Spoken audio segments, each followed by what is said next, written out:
God willing, we're at the beginning of the second semester. I hope for your success. We will go through some simple matters I'd like to clarify for you, which are full level courses. What courses are they? Full level courses are part of a simple training from the orientation program offered by Qasim University, represented by the Deanship of E-Learning and Distance Education for the second semester. Full level courses are conducted through the electronic learning management system, Blackboard. God willing, we have an hour today, and I'd also like to know what your questions or inquiries are about the full level courses. I would like to clarify for you. What are full level courses? Full level courses are part of a simple training from the orientation program offered by Qasim University, represented by the Deanship of E-Learning and Distance Education for the second semester. As you all know, full level courses are conducted through the electronic learning management system, Blackboard. So, God willing, we have an hour today, and I would also like to know what your questions or inquiries are about full level courses. All right? I want to clarify what full level courses are and what the core courses that are taught in person are. You have courses that you study in person, and when you look at your schedule, you will see that some courses are listed. Let's check the chat to see if anyone has any questions. It will be through the LMS Blackboard. We have an hour today, and I want to know your questions about full level courses. Full level and core in-person courses are taught. Check the chat for questions. Let's see full level course examples. These are complete online courses. These are remote, but some require college attendance. What do you mean by full level courses? What do you mean by basic courses that are taught in person? You have courses that you teach in person, and it will be in the schedule. When you have a study schedule, you will find that some courses are like this. Let's see the chat. Does anyone have any questions?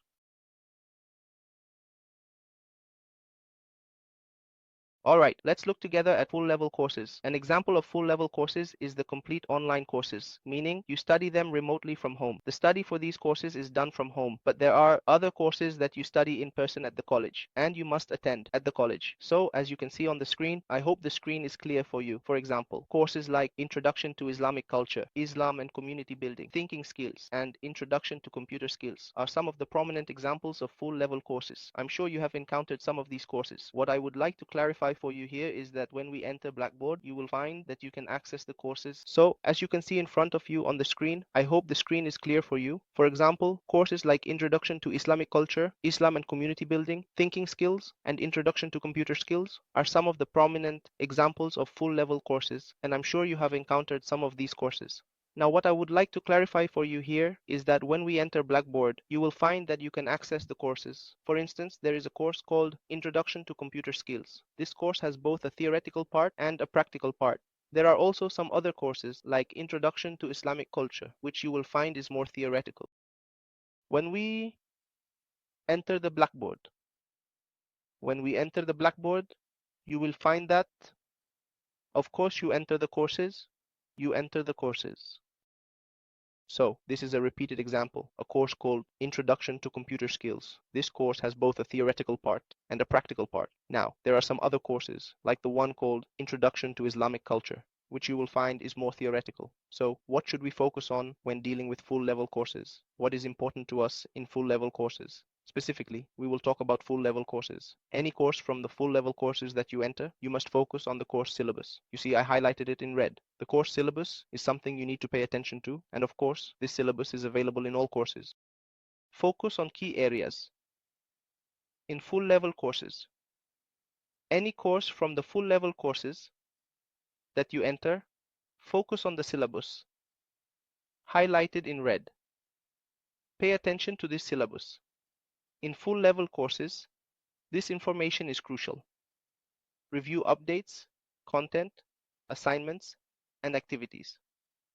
Focus on the syllabus, highlighted in red. In full level courses, this information is crucial. Review updates, content, assignments, and activities.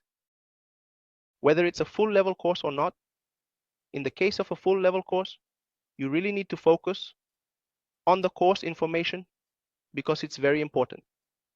We will look at it together, including the course updates, which are the announcements, and we will see what the content, assignments, and activities are.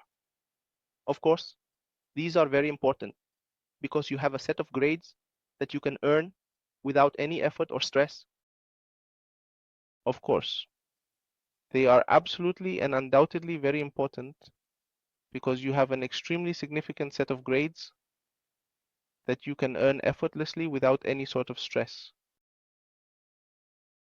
We'll see together that if we focus on the content, assignments, and activities, and commit to taking the tests related to the study material, we're talking about the study units here. For example, your semester consists of about 10 or 11 weeks, and each week you will have a study unit to cover. You have a study unit to cover in the first week, for example, the first study unit, and in the second week, another study unit. You have a specific schedule to follow, and we'll look at it together now. Each study unit has a simple test, and you need to commit to the schedule we'll review together weekly. You also have virtual classes.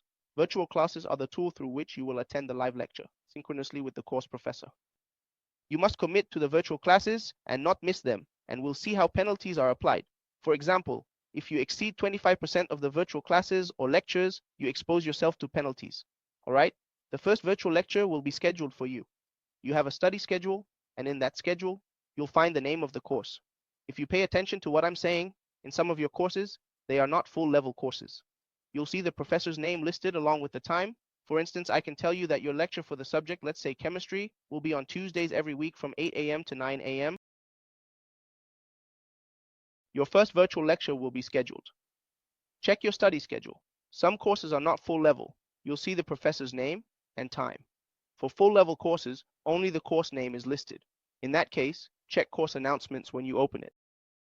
If you focus on what I'm saying, you won't find full-level courses. You'll see the professor's name listed along with the time. For example, I can tell you that your lecture for the subject, chemistry, will be on Tuesdays every week from 8 a.m. to 9 a.m. However, for full-level courses, you will find the course name, but you won't see the professor's name or the time. So what should you do in that case? That's why Maz's question is very good. What do you do when you open your course? First, check the course announcement. Course announcements are the notifications. When the professor wants to inform you or the students about something, they will say, there is a lecture scheduled for this day at this time. For full-level courses, you will find the course name, but you won't see the professor's name or the time. So what should you do in that case? That's why Maz's question is very good. What do you do when you open your course? Let's assume you open the course. The first thing you should do is go to the course announcements. Pay attention with me. Go to the course announcements. These are notifications from the professor to inform you about lectures, tests, activities, or assignments. They might also use a WhatsApp group, but focus on course announcements. Open them to find important information for your section. For example, when is the practical test? Complete tasks quickly. Check announcements for test. And lecture schedules. Focus on course announcements. In a test, activity, assignment, or anything else. Professor informs students via course announcements. Professor uses WhatsApp, but focus on announcements. Find important announcements. Professor clarifies with announcements. Complete tasks quickly. Focus on course announcements. Check daily, morning, and evening. This is key. What will you find? An important announcement, see? An important announcement for the students of the section. Right. So, what does the professor put? Some announcements. To clarify. Pay attention. When is the practical test available? When will it be? Please, complete the tasks quickly. There are announcements when you want to know when the test is, when the lecture is, and all these matters. So, also focus on the course announcements. From within the course, yes, the course announcements are very important, of course, along with communicating with the course professor. So, you need to check daily, early in the morning, and in the evening to see what's new. You should keep up with the course announcements every morning and evening. This is one of the key points. What else do I have that's important? What else do I have that's important here? In the list, yes, in the full level courses,